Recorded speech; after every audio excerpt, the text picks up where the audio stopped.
तुलसी जयंती और अलंकरण समारोह के आयोजन होते। मुख्यमंत्री डॉक्टर मोहन यादव संबोधित करते। सरस्वती महाराज से अनुग्रह दीक्षा तथा महामंडलेश्वर परम पूज्य गुरुदेव स्वामी श्री सत्यमित्रानंद गिरी महाराज से संन्यास दीक्षा ग्रहण की है।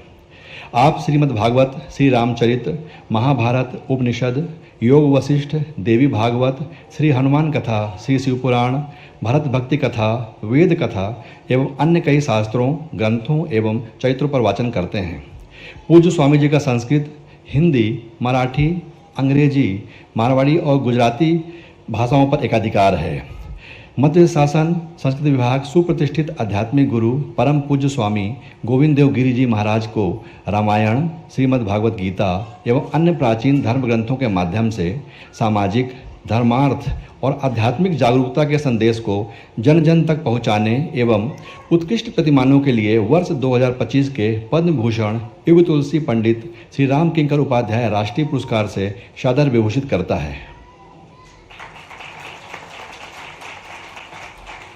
और अब पद्म भूषण युग तुलसी पंडित राम किंकर उपाध्याय राष्ट्रीय पुरस्कार से अलंकृत करने के लिए हम आग्रह करते हैं मुख्यमंत्री महोदय से कि परम पूज्य स्वामी गोविंद गिरी जी महाराज का सम्मान उन्हें ये राष्ट्रीय पुरस्कार भेंट कर करने की कृपा करें। आप सबकी जोरदार तालियां।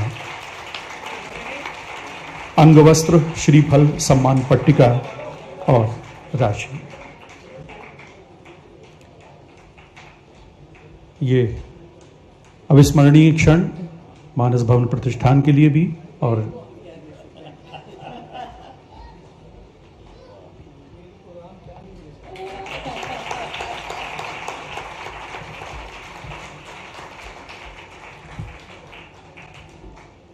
तो ये मध्य प्रदेश शासन का 2025 का पद्म भूषण युग तुलसी पंडित राम किंकर उपाध्याय राष्ट्रीय पुरस्कार से अलंकृत किया गया। हम सब गौरवान्वित हैं। परम पूज्य स्वामी गोविंद गिरी जी महाराज का यहां सम्मान अलंकरण हुआ। हम आग्रह करते हैं स्वामी जी से कि अपने आशीर्वचनों से अनुग्रहित करें परम पूज्य स्वामी गोविंद गिरी जी महाराज। यहां से पंडित जी वहां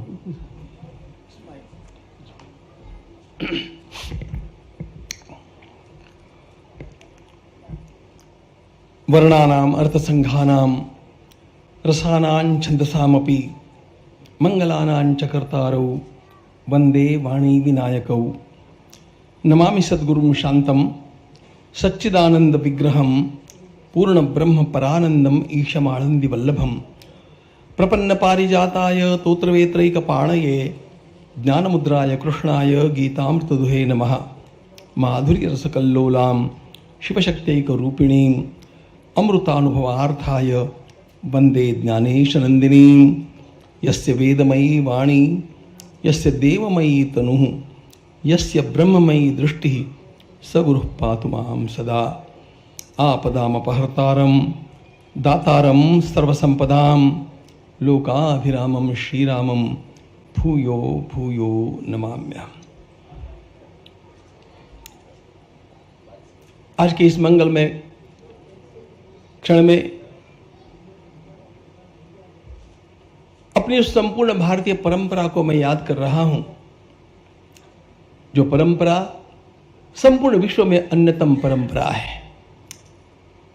सारे देश अच्छे ही है और हम धरती माता की जय कहा ही करते हैं, लेकिन धरती माता के ऊपर भी भारत माता की जय ये एक विशेष भाव रखता है,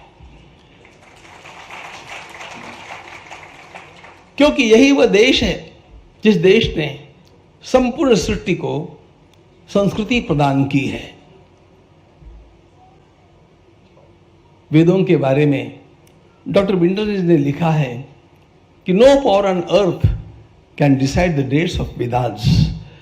इतनी प्राचीन वह परंपरा और उस परंपरा का संपूर्ण सार हम लोगों को कहीं प्राप्त होता है तो वह भगवान श्री राम के मंगलमय चरित्र में प्राप्त होता है। रामो विग्रहवान धर्मः, यह स्वयं महर्षि वशिष्ठ मुनि का वाक्य है, जो भगवान श्री राम के गुरुदेव रहे थे। क्या है भगवान Shri Ram? All moral values personified, that is Ram. भगवान श्री राम का अर्थ सारे के सारे गुणों का एक स्थान में दर्शन ऐसा होता है। और हमारी परंपरा की सबसे बड़ी विशेषता ये रही है कि इस परंपरा ने सर्वदा जीवन मूल्यों को धर्म कहा है, जीवन मूल्यों को धर्म माना है। धृति क्षमा दमोस्तेयम शौचम इंद्रिय निग्रह धीर विद्या सत्यम अक्रोध दशकम धर्म लक्षणम। भगवान मनु ने इन 10 मूल्यों को धर्म कहा है और वे सारे के सारे मूल्य और इससे भी अधिक मूल्य हम लोगों को यदि एक स्थान में दृष्टिगत होते हैं तो वे भगवान श्री राम के जीवन में दृष्टिगत होते हैं। और इसलिए हमारी परंपरा ने कहा धर्म को जानने के लिए बहुत आपको कष्ट उठाने की आवश्यकता नहीं है। राम को जानो, धर्म अपने आप आपके ज्ञान में आ जाएगा। राम जैसा बनने का प्रयास करो, आपका जीवन धर्ममय अपने आप हो जाएगा। रामादिवत वर्तितव्यम, ये हमारी संस्कृति का डिंडिम है। और उस भगवान श्री राम का अवतरण जो हुआ वह केवल राक्षसों का वध करने के लिए नहीं हुआ। भगवान श्री राम ने राक्षसों का वध तो किया, किंतु श्रीमद् भागवत में हनुमान जी महाराज कहते हैं ठाकुर आपका आगमन राक्षसों के वध के लिए नहीं हुआ, राक्षसों का ही वध करना था। तो भगवान श्री राम से भी भिन्न, रावण से अधिक बलवान कम से कम 3 लोग तो भी अवनी तल पर उपस्थित थे। हम जानते हैं बाली को, हम जानते हैं सहस्त्रार्जुन को, हम जानते हैं भगवान परशुराम को।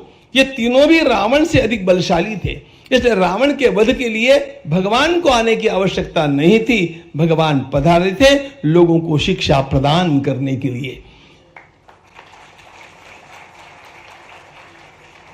मर्त्यावतारस्त्य मर्त्य शिक्षणम रक्षो वधायै वन केवलम विभो।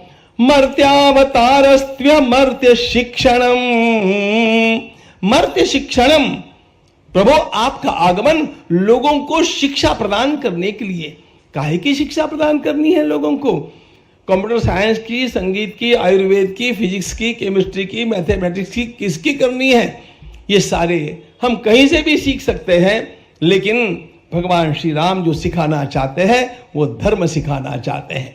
और धर्म क्या होता है, मनुष्य का मनुष्य के साथ व्यवहार कैसा होना चाहिए, यह तो धर्म का विषय है।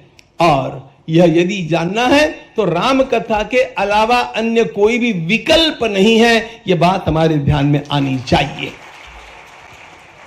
एक विचारक ने बड़े सही शब्दों में कहा, विज्ञान ने हम लोगों को पंछियों की भांति आकाश में से उड़ना सिखा दिया, विज्ञान ने हम लोगों को जलचरों की भांति पानी में से तैरना सिखा दिया, लेकिन विज्ञान हम लोगों को जमीन के ऊपर आदमियों के साथ व्यवहार कैसा करना चाहिए यह सिखा नहीं सकता है। यह सिखाने के लिए रामायण की आवश्यकता है। भारतीय संस्कृति का जो केंद्रीभूत संचित धन है वह धन रामायण के रूप में है। बिना वेदम, बिना गीता, देखो विकास की बात तो हम करते हैं, लेकिन हम मुख्यमंत्री महोदय का और हमारे सम्माननीय प्रधानमंत्री महोदय का स्वागत, अभिनंदन पुनः पुनः इसलिए करते हैं कि उन्होंने विकास के साथ साथ हमारी संपूर्ण जो परंपरा है उस परंपरा के संरक्षण की बात की है। विकास तो होना चाहिए, विरासत को भूल करके विकास नहीं होना चाहिए। विरासत के साथ विकास, यह इन लोगों का डिंडिम है और इसलिए इस विरासत को जानना भी आवश्यक है। बिना वेदम, बिना गीता, बिना रामायणीम कथा, बिना कविम कालिदासम भारतम भारतम नहीं। भारत की विशेषता ये सारी परंपरा है। इन सारे जीवन मूल्यों को हम साकार भगवान श्री राम में देखते हैं। भगवान श्री राम का अतीव दिव्य प्रतिपादन महर्षि वाल्मीकि ने किया, लेकिन महर्षि वाल्मीकि के पश्चात यदि उसका अत्यंत सरलीकृत रूप हम लोगों को देखने मिलता है वो गोस्वामी तुलसीदास जी महाराज में देखने मिलता है।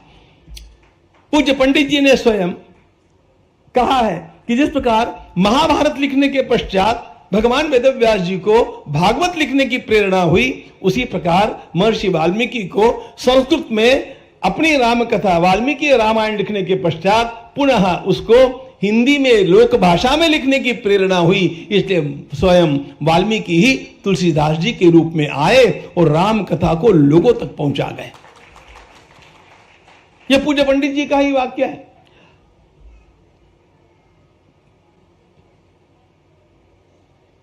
मध्ययुगीन उत्तर भारत में धर्म की रक्षा किसने की?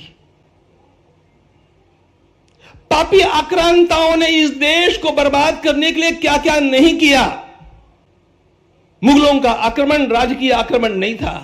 मुगलों का आक्रमण हमारी सारी संस्कृति को ध्वस्त करने के लिए था, और इसलिए मंदिरों को तोड़ना, मूर्तियों को खंडित करना, महिलाओं के ऊपर अत्याचार करना, धर्मांतरण मतांतरण न करने वाले लोगों की कत्ल करना, इस प्रकार का संपूर्ण विध्वंसक एक अभियान हमारे देश में निरंतर सदियों तक चला।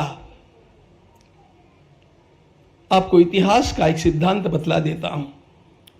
यह इतिहास का सर्वमान्य सिद्धांत है कि इस्लाम का शासन जहां लगभग 80 वर्षों तक चल गया, वह देश अपनी संस्कृति को नहीं बचा पाया। ऐसा कोई भी देश अपनी संस्कृति को बचा नहीं पाया। और सारे इतिहासविद एक बात कहते हैं, the only exception is India. सदियों तक यहां उनका शासन रहने के पश्चात भी हम आज पुनः खड़े हैं, और पुनः केवल खड़े नहीं हैं, 500 वर्षों के संघर्षों के पश्चात राम मंदिर पुनः खड़ा हो गया है। संपूर्ण इतिहास में, संपूर्ण जागतिक इतिहास में मुगलों के द्वारा तोड़े गए एक भी भवन का पुनर्निर्माण नहीं हुआ। यदि वो पुनर्निर्माण हुआ है तो अयोध्या में राम मंदिर का निर्माण हुआ है, ध्यान रखना। इसलिए श्री राम मंदिर का निर्माण यह राष्ट्र मंदिर के उत्थान का शुभारंभ है। इस प्रकार की हम लोगों की भावना है। मुख्य बात यह थी कि इन सदियों में इतना जब अत्याचार हो रहा था, उस समय धर्म की रक्षा किसने की? उस समय धर्म की रक्षा गोस्वामी तुलसीदास जी महाराज की चौपाइयों ने की।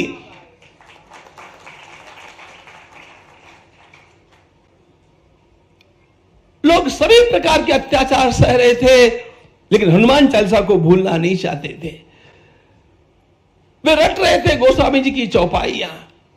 मनुष्य को जीवित रखा है, धर्म को जीवित रखा है इस मध्यकाल में गोस्वामी जी महाराज ने।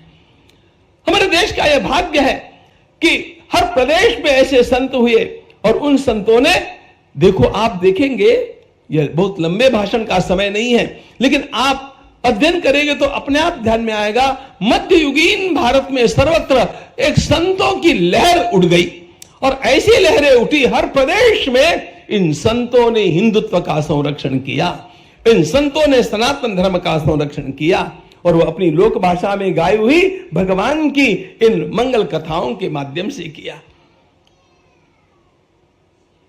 आधुनिक काल में तुलसी जी को ही ऐसे लगा कि 400 वर्ष हो गए, अब बहुत कुछ बदल गया है, मनुष्य की सोच भी बदल गई है, और हमारे देश में पढ़े लिखे विद्वान भी बहुत निर्माण हो गए, और पढ़े लिखे गंवार भी बहुत खड़े हो गए। उनको पुनः रामायण समझाने के लिए एक नूतन दृष्टि की आवश्यकता है, और इसीलिए वे ही तुलसी स्वयं पंडित राम किंकर उपाध्याय जी के रूप में पधारे, और उन्होंने एक ऐसी दृष्टि दे दी, ऐसी विलक्षण दृष्टि दे दी, कोई भी उनके भाषण के चपेट में आता तो छूट नहीं सकता था, अपने आप ही उसको आस्तिक बनकर के ही रहना पड़ता था। इस प्रकार की एक विलक्षण शैली यदि मैंने देखी, मैं केवल 2 महापुरुषों में इस शैली को पाता हूं, एक तो पूज्य स्वामी अखंडानंद जी महाराज और दूसरे पंडित राम किंकर जी महाराज। एक ने श्रीमद् भागवत को और वेदों को प्राणवान बना दिया, तो दूसरे ने रामचरितमानस को लेकर के ऐसी विलक्षण सृष्टि कर दी साहित्य की कि जो वास्तव में, जैसा आदरणीय दीदी ने कहा, हम सब लोगों का पाथेय बना हुआ है। मेरा अत्यंत बड़ा सौभाग्य रहा कि मुझे पूज्य पंडित जी के स्नेह का भाजन होने का सौभाग्य प्राप्त हुआ। आज ये सब बातें मुझे याद आती है और मैं अत्यंत विनय के साथ इस अलंकरण का स्वीकार तो करता ही हूं, लेकिन मैं उसके लिए नहीं आया हूं, वो तो मैं कर चुका हूं, लेकिन मैं अभिनंदन करने के लिए आया हूं। मध्य प्रदेश शासन ने जो काम किया है वह अत्यंत महत्वपूर्ण कार्य है। संस्कृति की रक्षा के लिए, संस्कृति की रक्षा के लिए किस प्रकार का कार्य किया जाना चाहिए, ऐसे अनेक अनेक उदाहरण हमारे सामने मध्य प्रदेश शासन रखता जा रहा है। हमारे सर्वत्र यशस्वी माननीय मुख्यमंत्री महोदय अभी बतला रहे थे हर जिले में गीता भवन खड़ा होना है, और मैं तो गदगद हो गया सुन करके। यदि मानवता को बचाना है, राष्ट्रीय एकता का संरक्षण करना है, तो गीता पढ़े पढ़ाए जीवन में लाए, इस लक्ष्य को लेकर के हम चले। मैं तो केवल 2 काम करता आया, Vedas for classes and Gita for masses, ये मेरा थीम रहा है। वेदास फॉर क्लासेस, ब्राह्मण बालकों को वेद पढ़ाइए। आज 1-2 नहीं 48 वेद विद्यालय चल रहे हैं मित्रों, जम्मू से लेकर के मणिपुर तक। और Gita for masses, learn Gita के माध्यम से आज की घड़ी में 182 देश के 11 लाख से अधिक लोग गीता का अध्ययन कर रहे हैं, और गीता का उस ढंग से अध्ययन कर रहे हैं जिस ढंग से गीता कभी भी पढ़ाई नहीं गई। I am talking very very confidently, though it's bold statement but it's true. जिस ढंग से गीता का उच्चारण किया जाना चाहिए, ऐसी जिस पद्धति का विकसन गीता परिवार ने किया, वो एक अत्यंत विलक्षण बात। और इसलिए मध्य प्रदेश शासन का मैं इसीलिए भी अभिनंदन करना चाहूंगा कि विद्यालयों में गीता पढ़ने की अनुमति और कारागृहों में भी गीता पढ़ाने की अनुमति दे करके आपने जो एक नया अत्यंत बड़ा सांस्कृतिक आंदोलन खड़ा किया है, वो रंग लाएगा। और वो रंग ऐसा लाएगा, वो रंग ऐसा लाएगा। लोग बोलते रहते हैं अयोध्या तो झांकी है, आगे क्या? काशी मथुरा की बात मैं करता ही नहीं हूं, वो तो अपने ही है। अयोध्या तो झांकी है, पीओ के अभी बाकी है। ये राष्ट्र सतत खड़ा होना चाहिए। विश्व का मांगल्य बचाना है, विश्व में मानवता को बचाना है, तो भारत को समर्थ होना आवश्यक है। और भारत को समर्थ होना है तो भारतीयता को पुष्ट करना आवश्यक है। और यदि भारतीयता को पुष्ट करना होगा तो इसी प्रकार के उपक्रमों की आवश्यकता है। आपने इस प्रकार के उपक्रमों का एक तांता बांध दिया, आपका बहुत बहुत अभिनंदन, आभार। हृदय से आप सबकी ओर से पूज्य स्वामी जी के प्रति हम आभार प्रकट करते हैं आशीर्वचनों के लिए। और अब माननीय मुख्यमंत्री महोदय का उद्बोधन मंच पर आप सबकी तालियों के साथ।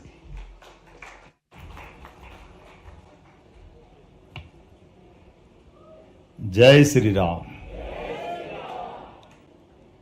तुलसी जयंती का अद्भुत ये कार्यक्रम महर्षि तुलसीदास जी ने वास्तव में उनका 528वां जन्मोत्सव है, और महाराज जी ने क्या आनंद लाया। आनंद के साथ जोरदार पद्म भूषण परम पूज्य महाराज जी का अभिनंदन करें। मैं राज्य सरकार की ओर से उनका स्वागत करता हूं। आज का यह अवसर वास्तव में एक अद्वितीय बना है। मेरी अपनी ओर से पुनः महाराज जी को बधाई। यहाँ मंच पर विराजमान मंदाकिनी दीदी, आप तो मुझे लगता है भाई साहब हर बार माननीय रघु जी भाई साहब और हम सब दीदी को यहाँ से जोड़ करके ऐसा लगता है अपनी माँ को पाते हैं, हमारे लिए आनंद आ जाता है। ये हमारे लिए सौभाग्य की बात। इस अवसर पर हम सबके वरिष्ठ नेता और आश्रयदाता, इस संस्थान के भी उपाध्यक्ष हैं, मैं तो अध्यक्ष ही कहता हूँ भाई साहब, कार्य अध्यक्ष, कार्यकारी अध्यक्ष, लेकिन मुख्य अध्यक्ष माननीय रघुनंदन शर्मा जी, किसी संस्थान का अध्यक्ष मैं सुन नहीं रहा हूं ना। ये जवाबदारी इतनी कठिन है कि इस शब्द का सुनने में थोड़े से कान बंद कर लो तो बहुत अच्छा रहेगा, क्योंकि एक कार्याध्यक्ष के नाते से हमारी रोजमर्रा की गतिविधि के आधार पर किसी भी संस्थान की आत्मा शरीर के तरह है। ये बने हुआ स्ट्रक्चर तो निर्जीव है जब तक यहाँ गतिविधि संपन्न नहीं हो, और ये धड़कती आत्मा आपके पुरुषार्थ से इन कार्यक्रमों की शोभा बढ़ाती है। मैं आपका अभिनंदन करता हूँ, आपका स्वागत करता हूँ।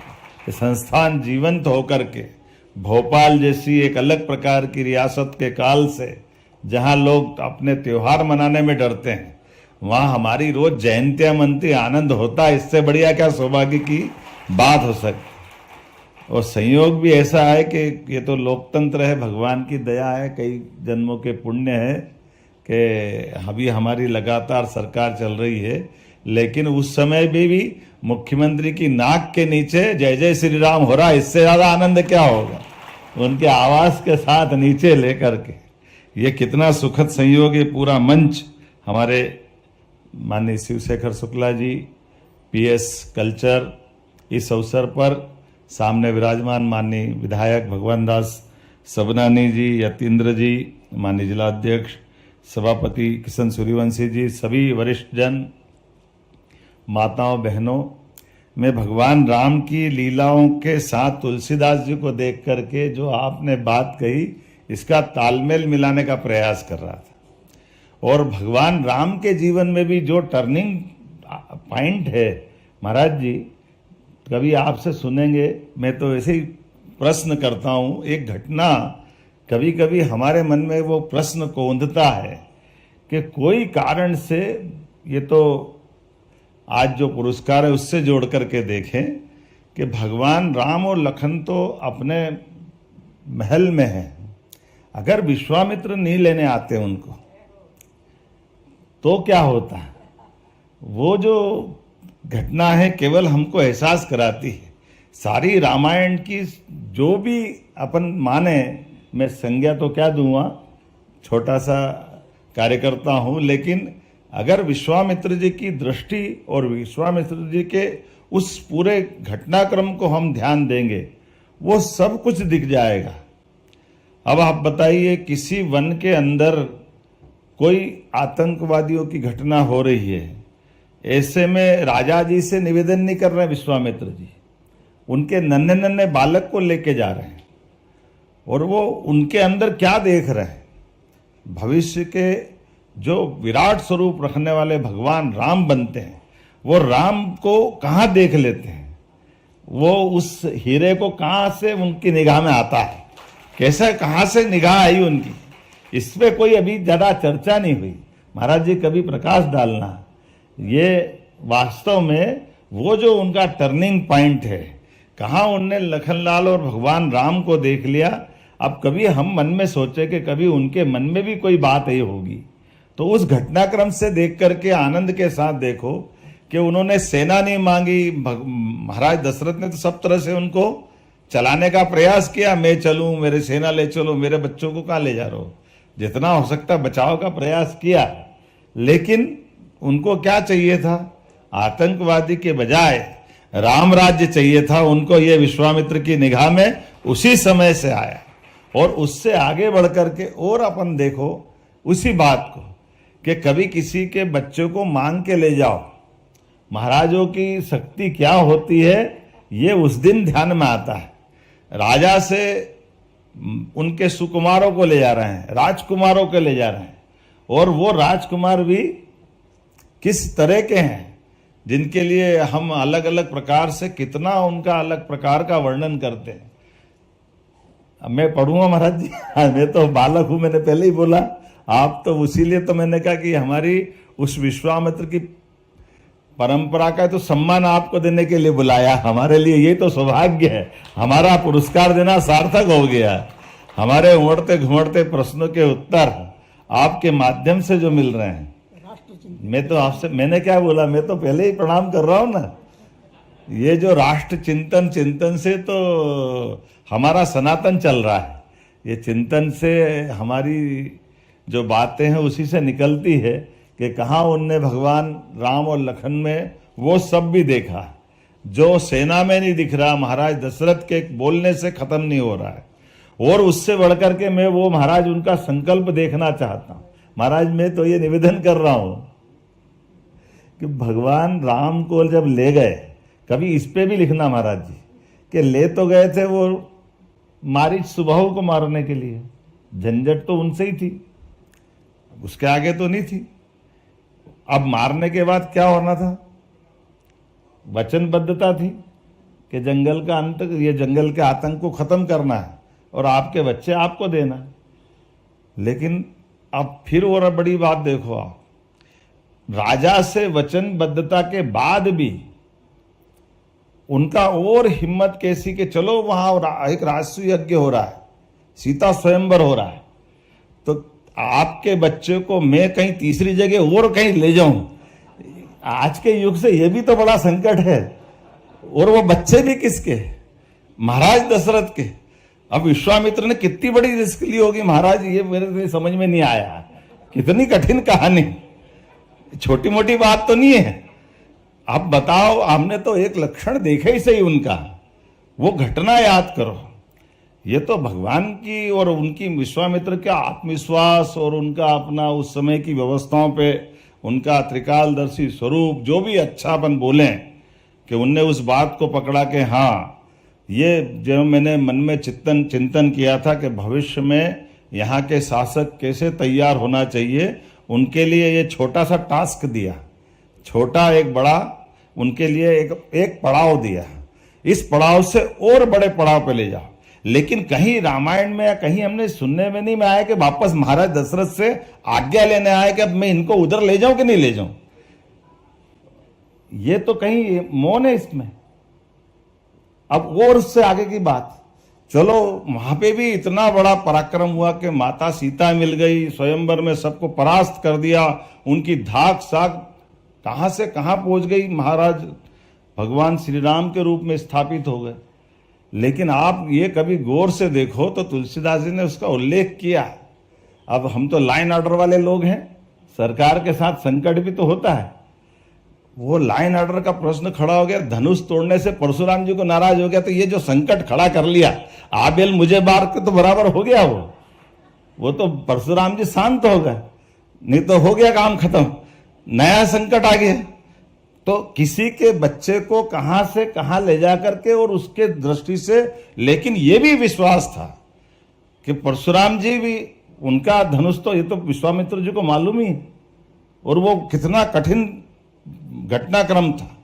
लेकिन उस घटनाक्रम के बाद भी आज हमें इस बात का आनंद है, जो आपने बात कही महाराज जी, जो महाराज जी मानस के माध्यम से बोल गए, ये उसी से जुड़ा हुआ सिलसिला चल रहा है कि कहाँ राम राज्य और कहाँ की घटना थी। महर्षि वाल्मीकि के माध्यम से वो महाराज तुलसीदास जी में आई, और तुलसीदास जी के माध्यम से वो हमारे संस्थान में आई। ये हमारी गुरु परंपरा, ये आपकी वो मानस की परंपरा, कि इस परंपरा से जिस प्रकार से लोक कल्याणकारी एक एक बातों में राम राज्य हम जब देखना चाहते हैं, तो राम राज्य को लाने के लिए अपनी भाषा में तुलसीदास जी ने जो घर घर रामायण पहुंचाने का प्रयास किया है, मैं तुलसीदास जी को भी नमन करता हूं, उनको प्रणाम करता हूं आज के इस घटनाक्रम के कारण। तो उनने घर घर में राम बनाने का संकल्प किया, घर घर के आसपास हनुमान जी को याद करने का मौका दिया। और हनुमान जी को आप कहीं भी किसी को कुछ आए नहीं आए, आपने सही कहा कि तुलसीदास जी का वो हनुमान चालीसा अपने आप शक्ति संपन्न बना देता। वो अपने आप में ऐसा लगता है कि अग्नि मिसाइल, ब्रह्मोस मिसाइल सब मिल जाती उसमें, जिसको जो चाहिए सब मिलता, कुछ नहीं बचता। और उससे आगे बढ़कर के अभी आपने राम की बात कही। अब मैं तो ये सोच ही रहा था महाराज जी कि आपको किस रूप में देखूं। आप भगवान राम के उस 500 साढ़े 500 साल के संघर्ष के बाद उस एक अद्वितीय घटना के उस ट्रस्ट के न्यासी भी बने, लेकिन उस न्यास के कोषाध्यक्ष बने। अब मैं कोष किसके पास देख रहा हूं? भगवान राम का कोष देख रहा हूं कि न्यास का कोष देख रहा हूं? ये कितने सौभाग्य की बात, कितनी उज्जवल परंपरा है। क्या क्या देता भगवान, जब देता तो दाता क्या कम होता है। जिसको राम मिल जाए वो कौन से कोष की बात करता है। तो जिसके कोषाध्यक्ष इतने बड़े न्यास के बन गए। और हमने ये भी देखा ये 2025 तो गजब करने वाला है, ये अपने जीवन को धन्य कर देगा। इस 25 में 24 के बाद से एक साल के अंदर मंदिर बनने के बाद क्या होता है, ये भी उदाहरण बनता है महाराज जी कि राम मंदिर बन के खड़ा होता है। राम मंदिर में आकर के ये लगभग 70 साल का एक अपना एक अलग प्रकार का घटनाक्रम है कि आज़ादी के तुरंत बाद हमारे लोगों को तो समझ में आ गई थी कि मोहम्मद गजनबी ने अगर सोमनाथ का मंदिर तोड़ा तो आज़ादी का मतलब फिर हमारे देवस्थान वापस आकाश से बात करते दिखाई देना चाहिए, वो वापस धूमधाम से पुनर्स्थापित होना चाहिए। वो दृश्य देखा था, लेकिन दुर्भाग्य के साथ तत्कालीन प्रधानमंत्री को समझ में नहीं आया, तो हमारे राम भक्त नरेंद्र मोदी जी को ध्यान में आया कि भूमि पूजन में भी जाना चाहिए, लोकार्पण में भी जाना चाहिए। और ये उनकी तपोनिष्ठ, उनकी दृष्टि का और अच्छा उदाहरण जो हमारे लिए कि हमारे जैसे राजनेताओं को, हम तो कार्यकर्ता ही है, वो राजनेता तो है नहीं, लेकिन ये अपनी इस भावना से चलने वाले केवल मंदिर का लोकार्पण भूमि पूजन पे वो मौजूद नहीं थे। हमको कहां दिखाई दे रहे हैं, हमको दिखाई दे रहा है इसी पहलगांव के अंदर जब बहनों के सिंदूर पे हाथ लगाया तो दुश्मन को घर में घुस के मार के दिखाया। ये राम मंदिर की सार्थकता सिद्ध हुई। ये है हमारे अपने आज के दृष्टि से सच्चे अर्थों में तुलसीदास जी की या हमारे इस पुरस्कार समारोह की या हमारे बीच में ऐसे अवसरों को दिलाने की दृष्टि। और यही परमात्मा ने कहा कि ऐसी दृष्टि में हमको सृष्टि देखना है। इसीलिए आपने ये बात सही अच्छा उदाहरण दिया कि 80 साल तक जहां इस्लाम रह गया तो वहां वो अपना दोबारा किसी को पनपने नहीं देते। मुझे इस बात का आनंद है कि आज तो हमारी दो ही चुनौतियां हैं। आपने एक जिनका उल्लेख किया वो 80 नहीं 800 साल हमारे यहाँ रह गए और उनके भाई 200 साल रह गए, वो कुछ नहीं बिगाड़ पाए। ये हमारी अपनी विशेषता है, भारत की विशेषता है। कुछ बात है कि हटती मिटती नहीं हमारी, ये हमारे लिए सौभाग्य की बात। हमने इनको भी देखा, उनको भी देखा और हमने आपको देखा तो सबको देख लिया, अब और कुछ नहीं बचने वाला। ये आनंद यही बरस रहा है, इसका एहसास हमको हो रहा है। इसलिए सरकार के नाते से मैं आज के इस गौरवशाली क्षण में अपने आप को सौभाग्यशाली मानता हूं, आपका अभिनंदन करता हूं। सरकार के माध्यम से जो हमसे बन पड़ा, सरकार के बनने के साथ ही कई सारे निर्णय महाराज जी हमने किए हैं। ये इसी प्रकार के निर्णय हैं। जब मैं शिक्षा मंत्री था, मुझे गर्व है इस बात का, फिर पुनः एक बार माननीय मोदी जी का अभिनंदन करें, जिनके माध्यम से हमारी शिक्षा नीति 2020 का तीसरा जो प्रारूप आया। 2 शिक्षा नीति तो कांग्रेस के शासनकाल में आई, एक 68 में आई, एक 86 में आई। केवल 8 और 6 का अंतर है, इधर रख दो या उधर रख दो, लेकिन कुछ नहीं हुआ। सच्चे अर्थों में जो शिक्षा नीति आई तो हमने, मैं जब शिक्षा मंत्री था महाराज जी, तो हमने कहा कि भगवान आज के इस अवसर पर रामायण का वो महत्व है कि हाँ हमारे बच्चों को ग्रेजुएट भी होना है, तो हमने रामायण के माध्यम से प्रारंभ कराया हमारे यहाँ पे उच्च शिक्षा विभाग में। शिक्षा नीति के आधार पर भगवान राम की, भगवान कृष्ण की सभी लीलाओं का, उनकी शिक्षा का हमारे वर्तमान के पाठ्यक्रम के साथ हमने उससे जोड़ने का प्रयास किया। और जब हमारी अब सरकार बनी तो जैसे हमने कहा कि भगवान कृष्ण की जहां जहां लीला हुई, क्योंकि तुलसीदास जी का एक पक्ष दब जाता है। भगवान राम के बारे में तो उन्होंने कहा ही है, लेकिन कृष्ण भगवान के लिए भी लिखा है। कृष्ण गीतावली उनने लिखी, श्री कृष्ण गीतावली, अद्भुत गीतावली लिखी। ये तुलसीदास जी की तो बहुत सारी रचना है। उन रचनाओं के बारे में बात करो तो वाकई में लगता है कि एक व्यक्ति क्या क्या कर सकता है, कितने प्रकार से काम कर सकता है। तो मैं मान के चलता हूँ आज उनको स्मरण करते करते, और जैसे हमारे मानस परम पूज्य राम किंकर जी महाराज के नाम पर ये जब हम पुरस्कार दे रहे हैं, तो मैं कुछ बातें जरूर बताना चाह रहा हूँ कि हमने एक तरफ पूरे प्रदेश के अंदर नगरीय निकायों में गीता भवन बनाते हुए गीता भवन की रचना के लिए सरकारी आधार पर धनराशि देने का निर्णय भी किया है।